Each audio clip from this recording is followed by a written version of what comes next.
she'd wanted him in her bedroom. In truth, it had been a shocking and rather unpleasant surprise to find him waiting for her, lounging on her bed in his altogether. If she'd welcomed his advances, would she have screamed and chased him out with the fire-iron? Not that Miss Gilmore and her parents had believed her, or even Minerva. No, all because she was that Lady Standen. Behind her, Thomas William, her father's former servant, was muttering as he unloaded the luggage to the curb. He paused and shot a wary glance at the plain door before them. "Are you certain this is the right place, Miss Lucy?" "This is Brook Street, is it not?" she replied as she tugged at her yellow gloves and checked to make sure her bonnet strings were properly tied. "Yes," he answered, piling her hat box atop a trunk. "And this is the house number His Grace's butler told us where we might find the Duchess?" Thomas Williams shot a sceptical glance at the nondescript townhouse. His dark eyes narrowed. "Yes, it is. But I don't like this. Not one bit. What with her summons and all this shilly-shallying about." Lucy threw up her hands. "Well, neither do I. But what am I to do? She is the Duchess." Unfortunately, she would have liked to add. "I don't put it past her high and mighty to be up to something," Thomas William was saying. One could argue that he'd muttered this to himself. Then again, he'd been with Lucy's family so long that he had no compunction about speaking his mind quite freely, especially to her. "You are much too suspicious, Thomas William," she chided. Not that she hadn't had her own qualms over the Duchess's sudden summons.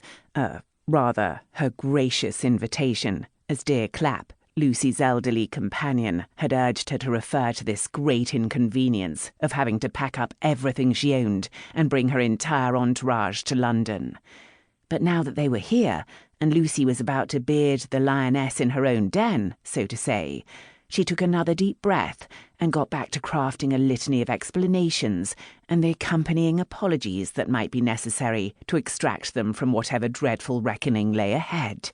Because without the Duke of Hollindrake's favour, which in translation meant the Duchess's good graces, Lucy didn't know what she would do with her disreputable collection of dependents and servants. For without a home of her own, and very little money to speak of, she had no roof over her head other than the ones provided by her unlikely position as Lady Standen.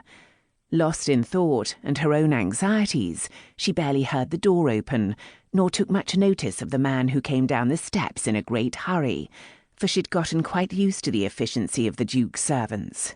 But still, she mused, it was about time one of the footmen arrived to help poor Thomas William.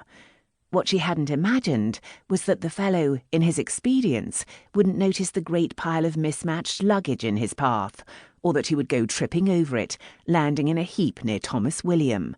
As he hit, the man let out a great oath, one that should never touch a lady's delicate ear. Then again, Lucy hardly cringed, for she'd heard such language most of her life, and now she had an entirely new set of worries. "Oh, dear heavens!" she gasped, as she eyed the large man lying all akimbo. Whatever would she do if he had a broken bone? She could only imagine the Duchess's dismay over having one of her footmen put out of commission because of Lucy's luggage. Oh, yes, that would be the last and final straw, she had to imagine. But to her relief, the fellow righted himself quickly, shaking out his coat and drawing his shoulders in a taut, proud line. "Thank goodness," she sighed, for he appeared quite in order. "Oh, yes, my good man. So sorry for that," Lucy called over to him. "Do you think you can manage those 3 boxes over there? They aren't as heavy as they appear." Then she gathered up her courage, turned from the latest scene of her crimes, and went blithely up the stairs, as if she had been invited for tea and not this mysterious summons. But even as she got to the top step, she had the uneasy feeling of being shadowed, and being her father's daughter, she whirled around. And while she had half expected to find the footman standing there, holding her luggage as he ought, instead, she came nose to nose with a man who had every aspect of a ghost from her past. Except he was quite alive. Very much so. For it was no footman who had come.